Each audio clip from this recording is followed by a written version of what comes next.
নমস্কার বন্ধুরা, স্পিরিচুয়াল মুক্তি মার্গের পক্ষ থেকে সকল দর্শক এবং সদস্য বন্ধুদের জানাই সাদর সুস্বাগতম। আশা করি সকলেই ভালো আছেন। আজ আমরা আলোচনা করব দেবী কালীর বীজমন্ত্র বিষয় নিয়ে।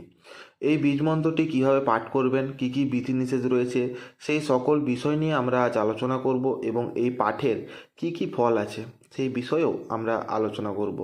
তাহলে আজকের আলোচনা শুরু করা যাক। দেবী কালী হলো দশমহাবিদ্যার মধ্যে প্রথম বিদ্যা। যারা যারা দশমহাবিদ্যা সম্পর্কে জানেন না তাদের উদ্দেশ্যে বলে রাখি, আমাদের তন্ত্রশাস্ত্রের প্রধান মুখ্য 10টি দেবী রয়েছে। তাদের মধ্যে প্রথম হচ্ছে দেবী কালী। দশমহাবিদ্যার একটি বন্দনায় রয়েছে, কালী তারা মহাবিদ্যা ষোড়শী ভুবনেশ্বরী ভৈরবী ছিন্নমস্তা চ বিদ্যা ধূমাবতী তথা বগলা সিদ্ধবিদ্যা চ বিদ্যা মাতঙ্গিনী কমলার্তিকা হৃদং দশমহাবিদ্যা সিদ্ধবিদ্যা প্রকৃতিতা। অর্থাৎ প্রথম কালী এবং তারা। প্রথমে আসছে দেবী কালী, তারপর তারা, ষোড়শী, ভুবনেশ্বরী, ভৈরবী, ছিন্নমস্তা, ধূমাবতী, বগলা, মাতঙ্গী এবং কমলা। এই 10টি দেবী। তার মধ্যে প্রধান হচ্ছে দেবী কালী। তার বীজমন্ত্র বিষয় নিয়ে আমরা আলোচনা করছি এবং এর পরবর্তীকালে স্পিরিচুয়াল মুক্তিমার্গ দশমহাবিদ্যার বিভিন্ন গায়ত্রী মন্ত্র এবং বীজমন্ত্র বিষয় নিয়ে আলোচনা করবে। এই ভিডিওতে দেবী কালীর বীজমন্ত্র বিষয়ে আমরা আলোচনা করব এবং তার বিধিনিষেধও বলে দেব এবং কিভাবে জপ করবেন সেই বিষয়ে বলে দেব। সবাই প্রত্যেকে ভিডিওটি, যদি এই বীজমন্ত্রটি জপ করতে চান বা জপ করবেন, তাহলে বিধিনিষেধ এবং সমস্ত প্রকার ক্রিয়াকলাপগুলি ভালো করে জেনে নেবেন। কোনো রকম ভুল করবেন না, কারণ দেবী কালী হলো দশমহাবিদ্যার মধ্যে প্রথম বিদ্যা। প্রথমে আমি বিধিনিষেধগুলি বলে দিই, তারপর কিভাবে করবেন, তারপর আমি শেষে বীজমন্ত্রটি বলে দেব। প্রথমে বিধিনিষেধটা আপনাদের আগে জানতে হবে, কিভাবে আপনি দেবী কালীর জপ করবেন, কারণ এটি শক্তি মন্ত্র। তাই আপনাদের অনেক সচেতনভাবেই এই মন্ত্রের পাঠ করতে হবে। দেবী কালীর এই বীজমন্ত্রটি জপ করার জন্য প্রথম যেটি লাগবে, জপের মালা। জপের মালা আপনি যে দুটি মালা সহজে বাজার থেকে পেয়ে যাবেন, ঠিক আছে। প্রথম হচ্ছে রুদ্রাক্ষের মালা, দ্বিতীয় হলো লাল চন্দনের মালা। আরও অনেক ধরনের মালা হয়ে থাকে, সেগুলো আপনারা সহজে প্রাপ্ত করতে পারবেন না, সাধারণ মানুষরা সহজে প্রাপ্ত করতে পারবেন না এবং আপনারা সেই কারণে আমি যে দুটো মালা পেয়ে যাবেন, তার মধ্যে রুদ্রাক্ষের মালাটা তো আপনি বাজারে অ্যাভেলেবেল পেয়ে যাবেন। মালাটি কেনার সময় আপনাদের যে জিনিসটা লক্ষ্য রাখতে হবে সেটা হলো, মালায় যেন 109টি রুদ্রাক্ষ থাকে। আমরা অনেকেই বাজার থেকে মালা কিনি, অনেকে পরার জন্য, অনেককে দেবী দেবতাকে দেওয়ার জন্য মালা পরে থাকি, সেটিতে 108টি থাকে। কিন্তু জপের ক্ষেত্রে 109টি মালা হয়ে থাকে। এর আগেও আমি অনেক ভিডিওতে জপের মালা বিষয়ে আমি অনেক ভিডিও করেছি, সেখানে বলেছি যে জপের মালার ক্ষেত্রে 109টি থাকে। উপরের সুমেরুতে, মানে মেরুতে যে মালা থাকে, যে পুঁতিটি থাকে, সেটিকে নিয়ে 109টি হয়, ঠিক আছে। উপরের যে মেরু, সেই মেরুতে একটি মালা নিয়ে ওই পুঁথিটি নিয়ে 109টি, ওই পুঁথিটিকে নিয়ে 108টা হওয়া চলবে না, শুধু পুঁথিটি, ওই উপরের পুঁথিটিকে ধরে 109টি, ওই পুঁথিটিকে বাদ দিয়ে যদি 108টি থাকে তাহলে সেটি জপের জন্য পর্যাপ্ত।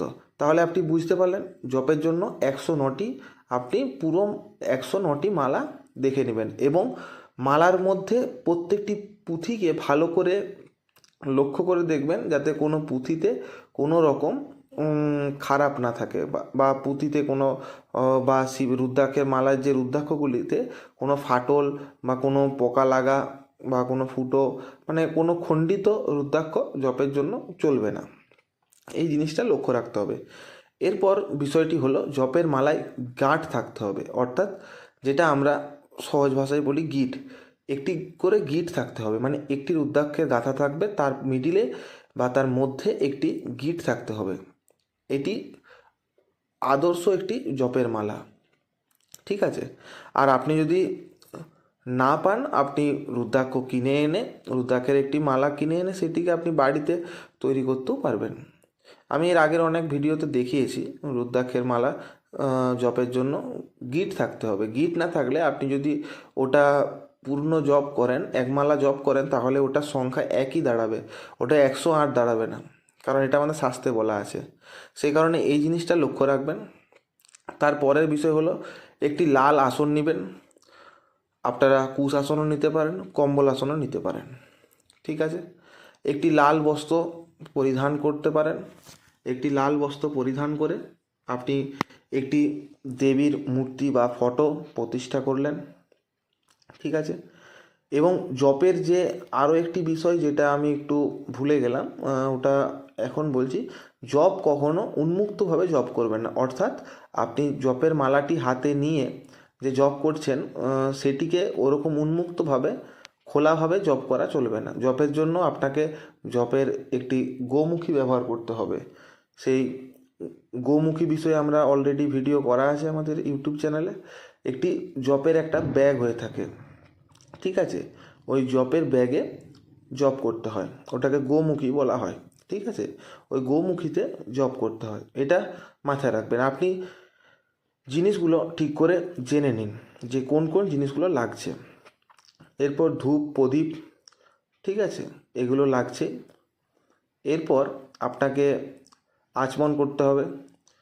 তারপর আপনার দেহ শুদ্ধি করতে হয়, ঠিক আছে। এরপর আপনাকে গুরুকে স্মরণ করতে হয়, ঠিক আছে। গুরু স্মরণ, গুরু পূজন, গণেশের পূজন করার পর, পঞ্চদেবতার পূজন করার পর, ইষ্টদেবীর পঞ্চপ্রচার পূজা করে, ঠিক আছে, বা আপনি ইষ্টদেবীর পুজো অর্চনা করার পর আপনি গুরুর মন্ত্র একমালা, আপনার যে নিজস্ব গুরু, আপনার ইষ্ট গুরু, তার মন্ত্র একমালা। তারপর গণেশের মন্ত্র একমালা। আমি যেগুলো বলছি সেগুলো পরপরভাবেই করবেন। গণেশের মন্ত্র একমালা। তারপর আপনাকে গণেশের মন্ত্র একমালা করার পর আপনাকে মেন যে আপনার বীজ মন্ত্র, সেই বীজ মন্ত্রে আপনি প্রবেশ করলেন। এবার বীজ মন্ত্র আপনি আগের থেকে সংকল্প তো নিলেন যে আমি এত সংখ্যায় জপ করব এতদিন যাবত, ঠিক আছে। আপনার যে কামনার জন্য আপনি জপ করছেন, আপনি দেবীর প্রসন্নার্থেও জপ করতে পারেন, বা দেবীর আমার প্রতি যেন প্রসন্ন হয়, ঠিক আছে। অনেক চতুর্বর্গ ফলার্থে অনেক কিছু কামনা থাকে মানুষের, সেই কামনা অনুযায়ী তারা সংকল্প নেবেন এবং সেই সংকল্পটি পূরণ করবেন যে আমি প্রতিদিন এত যাবৎ জব করব। যারা যারা জানেন সংকল্প বিষয়ে আমরা পরবর্তীকালে না হলে আলাদা একটি ভিডিও করে দেবো, ঠিক আছে, যে একটি নিয়ম করে জব করবেন, ঠিক আছে। এরপর জব করলেন, তারপর জব করে উঠে জবটাকে আপনাদের সমর্পণ করতে হবে। জব সমর্পণের মন্ত্র আমরা অলরেডি আমাদের স্পিরিচুয়াল মুক্তিমার্গে দিয়েছি। ভিডিওটা অনেকটা লম্বা হচ্ছে, কিন্তু ভিডিওটা অত্যন্ত গুরুত্বপূর্ণ, আপনারা ভালো করে ভিডিওটা শুনবেন, ঠিক আছে। তারপর জব সমর্পণের মন্ত্র আপনাদের জপ করতে হবে। মাথায় রাখবেন, দেবীদের ক্ষেত্রে জপটা সমর্পণের মন্ত্র জপে হাতে জল নিয়ে জপ সমর্পণের মন্ত্র জপ করে বাঁ দিকে, আর দেবতাদের ক্ষেত্রে ডান দিকে, ঠিক আছে। জপ সমর্পণে জপটা ভগবানকে সমর্পণ করতে হয়।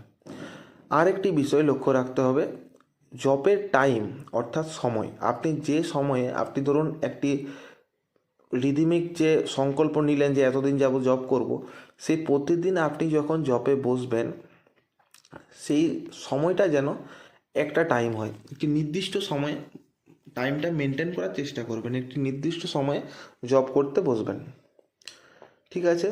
এবং এটি যেহেতু শক্তির আরাধনা দেবী কালীর, সেহেতু আপনি যদি সন্ধ্যার পর থেকে বা সন্ধ্যার দিক থেকে আপনি যদি এই জবটি করেন তাহলে অতি উত্তম, ঠিক আছে, একটু ভালো হয়। কারণ দেখবেন কালী পূজা আমাদের নিশি পালনেরই পুজো হয়, ঠিক আছে। সেই কারণে একটু সন্ধ্যার দিকের করে আপনি জপ করবেন, রাত্রি হলে তো অতি উত্তম। জপের সময় আপনি যখন জব করা শুরু করবেন, দিনের পর দিন আপনার আপনার সংকল্প যত তাড়াতাড়ি পূরণ হয়ে যাবে, আপনি যত আপনার জবের দিন সংখ্যা যত কমবে, তত আপনার অনেক বাধা বিঘ্ন আসবে। আপনার জবের সময় আপনার অন্যান্য কাজ পড়ে যেতে পারে, কিন্তু আপনাকে কিন্তু সমস্ত কাজ ফেলে দিয়ে আপনি যেহেতু সংকল্প নিয়েছেন, জবটা আপনাকে কমপ্লিট করতে হবে। এবং অনেকে সংকল্প নেয় যে যে তিনি আজীবন জবটা করে যাবেন, তারা ছোট সংখ্যায় জব করে থাকে। ঠিক আছে, এরপর আপনাকে যেটা করতে হবে, যে জবের সময় আপনাকে কোনো রকম কোনো কোনো কিছুতেই আপনি কান দেবেন না।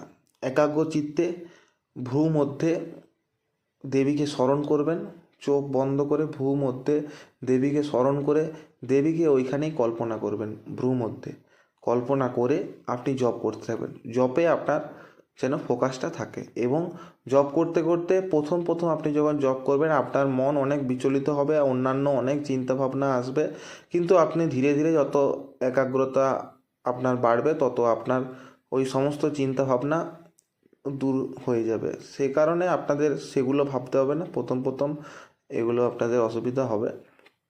ঠিক আছে, আপনার সবসময় জব করে যাবেন। আর জব তো 3 ধরনের হয়ে থাকে: উপাংশু জব, বাচিক জব, আর হচ্ছে মানসিক জব। ঠিক আছে, এই উপাংশু জব ও মানসিক জব এবং বাচিক জব বিষয়ে আমরা অলরেডি ভিডিও করেছি, আপনারা সেগুলো দেখে আসবেন যদি না জেনে থাকেন। 3 ধরনের জব হয়ে থাকে। এরপর এইভাবে আপনারা জব করলেন। আর আমি আরও একবার বলে দিচ্ছি, যাতে আপনারা কোনোভাবে, আর একটা, হ্যাঁ, কপালে অবশ্যই একটি লাল তিলক আপনাদের রাখতে হবে। ঠিক আছে, কপালে লাল তিলক আপনাদের অবশ্যই রাখতে হবে, কারণ পুজো পাঠের ক্ষেত্রে তিলকটা সবসময় মাস্ট, ইম্পর্টেন্ট, এটা রাখতেই হবে। এরপর আপনাদের জব করলেন, এবং জবের ক্ষেত্রে আপনারা যদি আপনাদের নিজস্ব যে মন্দির বা ঘরের যে ঠাকুর ঘর হয়ে থাকে, সেখানে শান্তশিষ্ট জায়গায় জব করবেন। এবং জবের ক্ষেত্রে যে নিয়মটা আপনাদের মানতে হবে, আপনি জব করবেন যাতে কেউ টের না পায়, কারণ জব সব সময় গোপনে করতে হয়। আধ্যাত্মিক জিনিসটাই গোপনের। ঠিক আছে, আপনি জব করবেন, আপনার জব কত করছেন না করছেন, কি অনুভূতি হচ্ছে না হচ্ছে, এটা একমাত্র গুরু ছাড়া কাউকেই বলা উচিত নয়। ঠিক আছে, কিছু কিছু ক্ষেত্রে গুরুকেও অনেক কিছু বলা যায় না, তাই জবের যে কোনো অনুভূতি, ঠিক আছে, আপনারা বলবেন না। জবের অনেক অনুভূতি অনেকেই পেয়ে থাকে। ঠিক আছে, আর ভয় তো আপনারা পাওয়া চলবেই না। ঠিক আছে, আর আর জব আপনি যদি কোনো একটি গৃহে, মানে রুমের মধ্যে বা ঘরের মধ্যে বসে করেন, আপনি এমন ব্যবস্থা করবেন যে আপনি দরজাটি বন্ধ করে ঘরটি অন্ধকার হয়ে প্রদীপ জ্বালিয়ে করলে জবের ফোকাসটা আরও বাড়ে, জবটা আরও ভালো হয়। এই জিনিসগুলো লক্ষ্য রাখবেন। ঠিক আছে, একটি প্রদীপ জ্বালিয়ে প্রদীপের আলোয় আপনি জব করবেন। ঠিক আছে, আর যেটা হচ্ছে যে জবের সময় আপনাকে যদি কেউ ডাকে বা কারুর ডাকার আওয়াজ পান, আপনি তুরন্ত জব ছেড়ে উঠবেন না, আপনি জব করে যাবেন।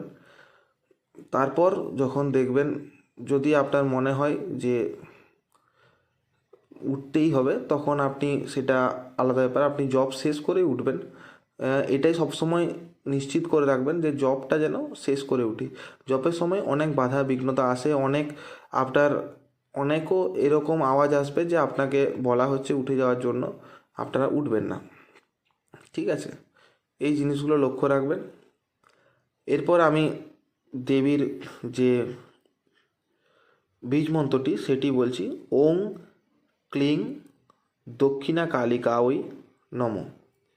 ওং ক্লিং দক্ষিণা কালিকাঐ নমঃ। এটি হলো মন্ত্র। ঠিক আছে, দেবীর আরও অনেক বীজ মন্ত্র আছে। ঠিক আছে, অনেক বড় বড় বীজ মন্ত্র আছে, কিন্তু এই মন্ত্রটিও অত্যন্ত শক্তিশালী। সেই কারণে আপনারা দেবীর আরাধনা করতে শুরু করুন। এর পরবর্তীকালে আমরা নবারণ মন্ত্র এবং আরও অন্যান্য মন্ত্র বিষয়ে আলোচনা করব। আর বেশি কিছু বলবো না, ভিডিওটা অনেকটাই লম্বা হয়েছে, কিন্তু ভিডিওটাতে মধ্যে যে কথাগুলো আছে সেগুলো আপনারা যদি জব করেন তাহলে এগুলো মিস করা একদমই চলবে না। এগুলো প্রত্যেকটি কথাই আপনার অত্যন্ত গুরুত্বপূর্ণ। আজ ভিডিওটা বড় হলো কারণ বীজ মন্ত্রটা ছোট, কিন্তু এই বীজ মন্ত্রটা পাঠ করার জন্য আপনাদের যে নিয়মটি মানতে হবে সেটা অত্যন্ত বড়। এর আগের যে আমি মন্ত্র দিয়েছি সেখানে আমি অত বিধিনিষেধ বলিনি, কিন্তু এর ক্ষেত্রে আপনাদের কিছু না কিছু বিধিনিষেধ মানতেই হবে। তাই আর বেশি কিছু বলবো না। আজ এই পর্যন্তই। প্রতিদিনের মতো লাইক, কমেন্ট, শেয়ার এবং আপনারা যদি আমার চ্যানেল নতুন হয়ে থাকেন চ্যানেল সাবস্ক্রাইব করতে ভুলবেন না। নমস্কার, ধন্যবাদ।